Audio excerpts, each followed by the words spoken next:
Higit sa 2 dekada na ako sa industriya ng investments. Mula stocks, mutual funds, insurance at real estate na iikot ko na yung lahat. At iisa lang ang napansin ko, kulang sa kaalaman ng mga Pilipino. Ito ngayon ang layunin ng aming programa, ang palaguin ang kaalaman ng mga Pilipino upang maayos nilang maipundar ang pera nilang pinaghirapan. Good morning mga kapuso and welcome muli sa Pesos and Cents, kung saan ating pag-uusapan ang iba't ibang topics tungkol sa ating buhay pinansyal. In the previous weeks, we took a look at some of the investment options available dito sa Pilipinas. Tinignan natin ang stocks, mutual funds, at insurance. Kaya this week, titignan naman natin yung dapat nating iwasan, ang investment scam. So today, yun ang ating goal. How do we determine if the investment opportunity being offered to us is legitimate or not? Ano ba ang mga sign ng isang bagay as scam o hindi? Unang-una sa lahat, huwag mag-invest sa bagay na hindi mo naiintindihan. Parating tatanungin ng what, how much, when, at how. What? Ano ang pangalan ng investment? Kapag narinig mong medyo konektado na siya sa isang nabalitaang scam, iwas na. Keep in mind the internet is your friend. Mag-research tayo dito. Kung may naloko na sa scam na ito, malamang mahahanap mo na ito online. How much? Magkano ang kailangan mong ibigay at magkano ang kikitain mong percent of return? Huwag masilaw sa mataas na percentage. Kung masyadong malaki ang ipinapangatong kita, mag-isip-isip ng mabuti. Either scam yan or illegal. Kung tingin mong it's too good to be true, malamang tama ka. When? Kailan ka kikita? Kung pinapangakong yayaman ka sa loob ng ilang buwan, magduda ka na. Unless manalo ka sa loto, walang investment ang makakapag-guarantee ng pagiging instant millionaire. How? Paano ka ba kikita? Dapat maintindihan mo kung paano ba talaga kikita ang pera mo. Kung hindi mo maintindihan ang business at hindi nila maipaliwanag ito ng maayos, iwas ka na. Laging tandaan, kung may hindi nalalaman, magtanong. Walang masama maging makulit, lalo na't pera natin ang pinag-uusapan. At lalo na pag may guarantee na binibigay sa atin. Ako nga, as a licensed stockbroker, bawal sa akin magbigay ng guarantee. Illegal yon. Keep that in mind and also keep in mind that when something sounds too good to be true, then it probably is. Good morning and welcome back sa Pesos and Cents. Ngayon, pinag-uusapan natin mga scams. And here on TV, while you're at home, it's easy to say that we will never be a victim, na madali naman iwasan yung mga ganyan. That's why we are very fortunate to have with us today Professor Maury Cabrido of Adamson to discuss with us what happened to him and how he fell victim to one of these scams. So, good morning, Professor Maury. And thank you very much for agreeing na pumunta po dito sa show namin today. Good morning, Aya.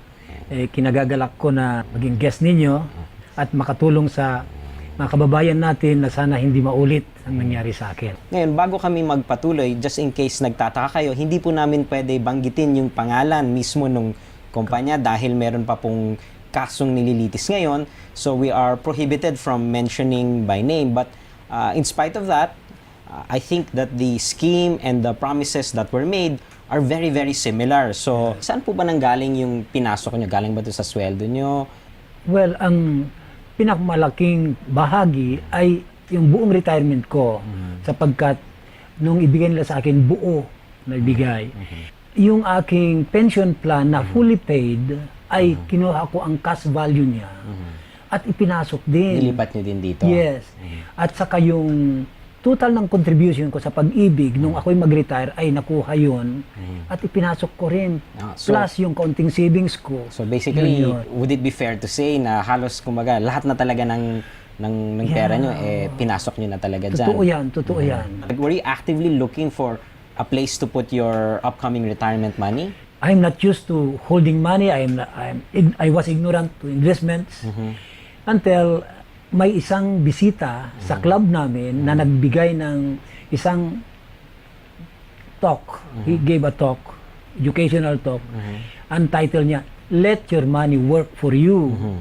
Alam ko na kung pabayaan lang sa bangko, ang liit ang Maliit lang yun kasi Sa isang taon. kailan to, mga 2007, mga 2% Yes, lang a year ang 2006. makukuha nyo lang. Tapos Yes. may withholding tax pa tayo doon. So Correct. maliit na maliit talaga. liit lang. Yung inoffer niya is 4% a month. 4% a month. A month.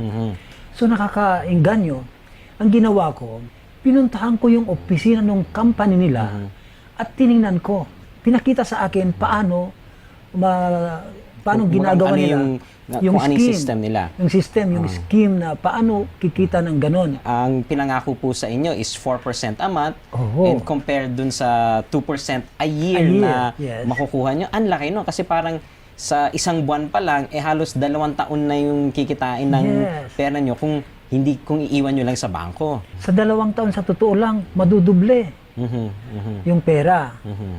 Ang ginawa ko, pumunta ako sa opisina nila at tiningnan yung opisina, ang ganda naman. At ipinaliwanag sa akin sa magitan ng computer kung paano nangyayari yung foreign currency trading at paano kikita ng ganong kalaki. Ganun kalaki.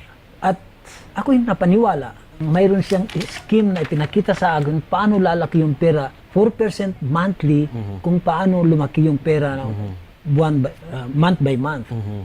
Nagpunta pa ako sa Security and Exchange Commission. Sa SEC mismo. SEC Sa mismo. SEC mismo. At tinanong kung anong kinumusta yung kumpanya na yan. At sabi nila, Sir, 5 taon na yan na nag-ooperate at wala naman silang kahit isang cheque na tumalbog. Ipinasok ko ngayon ang unang 2 kontrata ko. Ang isa, tinatanggap ko ng yung 4% every month, tinanggap ko yon. Yung isa na 300,000 ay roll over. So, niro-roll lang, niro-roll yun. Roll over. I guess, yun yung isang yun. Nung una naman, nakakapagbayad mo sila. May natatanggap naman kayo sa simula. Oo naman. Oo naman. So, talagang lumalakas din talaga yung loob niya kasi may pumapasok naman na pera. At saka lahat ng ibang nag-invest, Maganda rin yung sinasabi. maganda na sinasabi. Kaya, wala akong duda na wala ako ng... Wala man lang pumapasok sa isip niyo. Tapos parang siguro at that point, you were thinking that, this is the answer. That this will make my life better. Kasi yun naman ang talagang gusto natin. Siyempre naman, di ba? Lahat naman tayo gusto umasenso eh. Sino ba naman tatanggi na ito na, darating na sa'yo, let your money work for you, your money is working for you, na tingin ko ay legal naman. Kaya, wala akong duda. Wala kang duda. Wala akong duda. Pero yun nga sinabi niya din, nung una naman, may pumapasok. Tumatanggap ako talaga ng 12,000 per month. 12,000 a month. Oo.